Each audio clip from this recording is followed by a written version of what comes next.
Assalamualaikum warahmatullahi wabarakatuh. Bismillah walhamdulillah wassalatu wassalamu ala sayyidina Rasulillah wa ala alihi wa sahbihi wa man walah wa la hawla wa la quwwata illa billah. Sekarang kita akan membahas cara menulis hamzah tengah, hamzah yang ada di tengah, dan cara membacanya juga. Perhatikan tulisan-tulisan di papan tulis ini.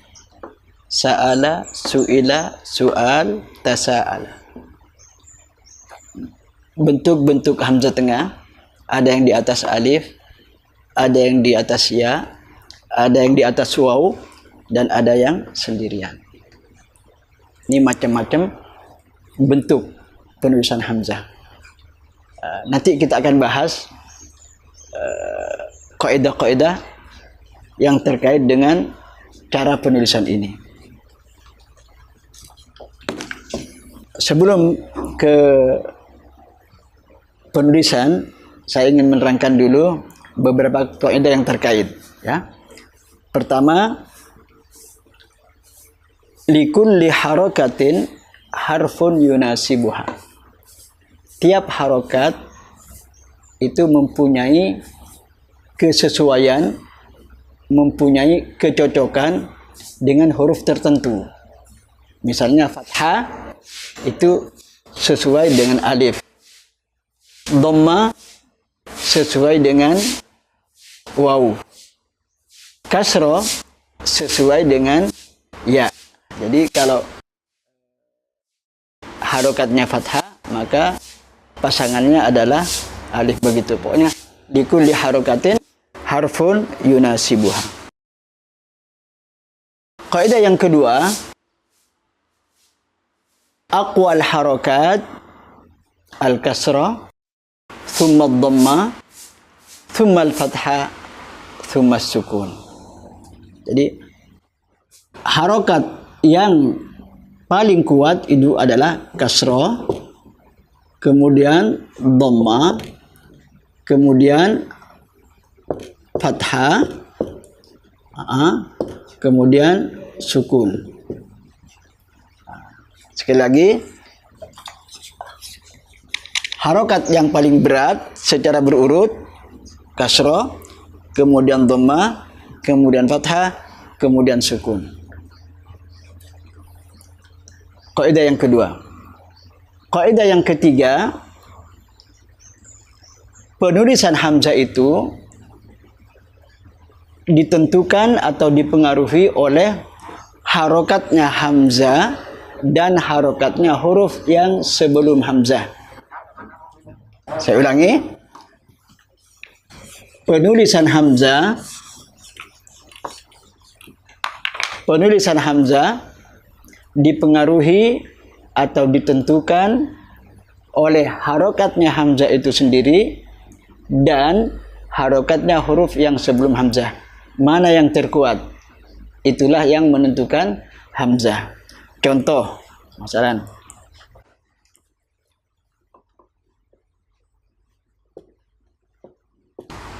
su'ila. Perhatikan harokatnya hamzah kasrah, harokat huruf yang sebelum hamzah dhammah.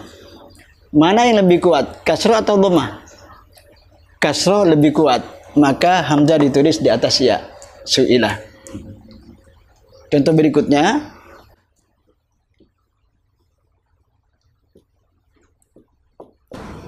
li'amun. Harokatnya hamzah sendiri al-fathah. Huruf yang sebelum hamzah berharokat kasroh. Mana yang kuat? Yang lebih kuat mana? Yang lebih berat? Kasroh apa fathah? Kasroh. Maka hamzah ditulis di atas ya. Ini yang dimaksud bahwa penulisan hamzah itu ditentukan oleh harokatnya hamzah dan harokat huruf yang sebelumnya.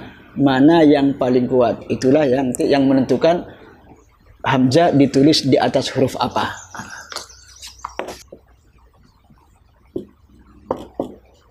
Bi'run.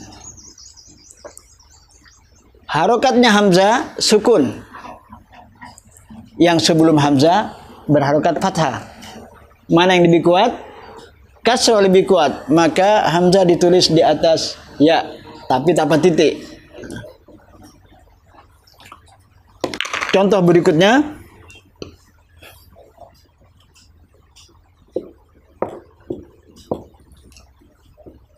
fuadun, fuadun hati. Harokatnya hamzah fathah. Huruf yang sebelum hamzah berharokat dhamma. Karena dhamma lebih kuat dari fathah, maka hamzah ditulis di atas waw. Contoh lain,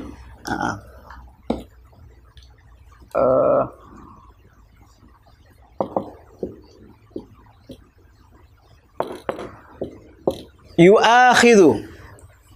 Perhatikan yu'akhidhu. Hamzah berharokat fathah. Huruf yang sebelum hamzah berharokat dhamma. Karena dhamma ini lebih kuat dari fathah, maka hamzah ditulis di atas waw.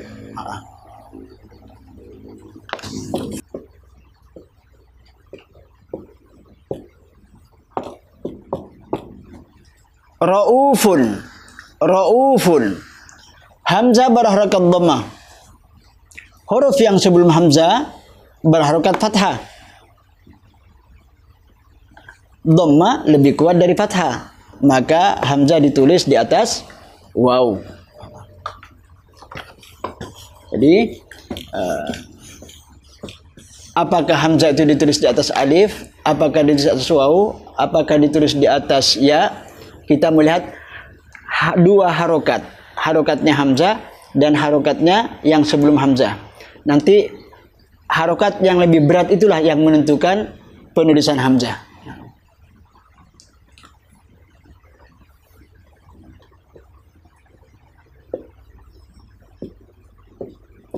Ra'sun, hamzah sukun.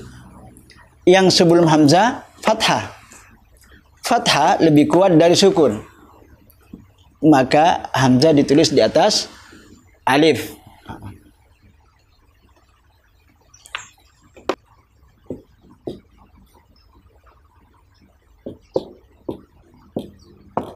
Mar'ah, mar'ah. Hamzah fathah. Yang sebelum hamzah sukun. Otomatis hamzah ditulis di atas alif karena fathah lebih kuat daripada sukun. Sekali lagi, hamzah ditentukan oleh dua harokat. Mana yang paling kuat? Harokatnya hamzah sendiri atau harokat huruf yang sebelumnya? Itulah yang akan menentukan penulisan hamzah. Kapan hamzah ditulis sendirian? Kapan hamzah ditulis sendirian? Hamzah ditulis sendirian kalau jatuh sesudah alif. Misalnya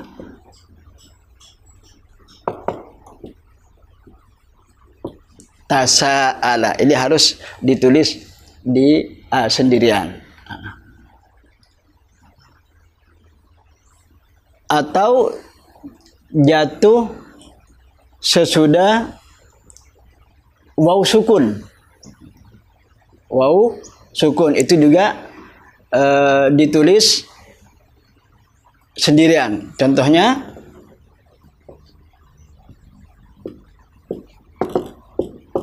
muru'ah, muru'ah. Jadi saya ulangi, kapan hamzah ditulis sendirian? Jika jatuh sesudah alif atau jatuh sesudah waw sukun, itu ditulis sendirian, kecuali hamzahnya berharokat kasroh. Karena kasroh itu sangat kuat, maka ditulis di atas ya. Contohnya misalnya biwudu'ihi, begini, biwudu'ihi.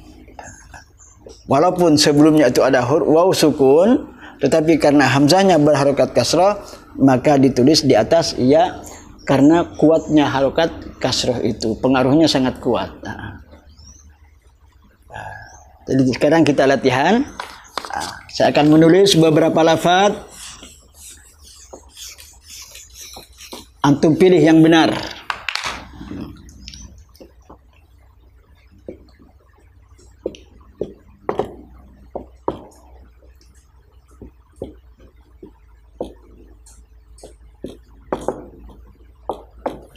Imro'atun ataukah imro'atun pakai alif? Mana yang benar? Ini yang benar. Ada imro'atun. Kenapa? Karena adanya harokat fathah. Yang mana huruf yang sesuai dengan fathah adalah alif.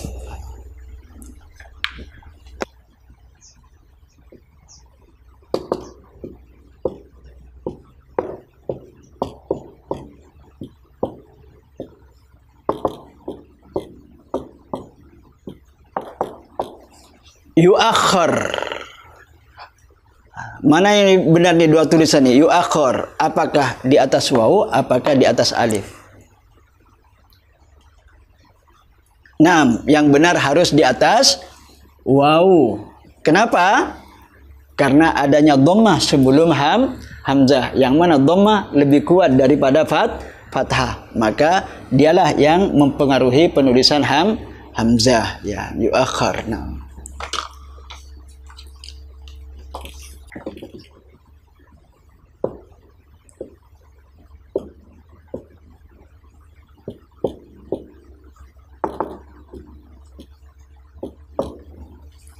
Qailun. Qailun. Mana yang benar? Sendirian apa di atas ya? Yang benar yang di atas ya. Kenapa? Karena hamzah berharokat kasroh. Kalau sudah berharokat kasroh harus pak di atas ya, karena dia harokat yang paling kuat. Nah,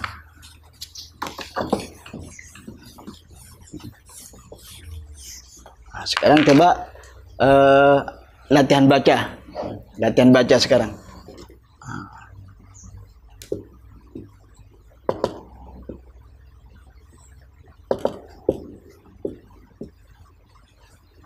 Antum tentukan harokatnya hamzah dengan menyesuaikan tulisannya. Yang nomor 1 apa bacaannya? Tasa'ala. Naam, tasa'ala. Yang nomor 2 bacaannya tasa'ulun. Naam, tasa'ulun. Yang di atas itu fi'il madhi, yang nomor 2 adalah masdar. Jadi ini bacaan yang kita ketahui dari penulisan hamzah itu.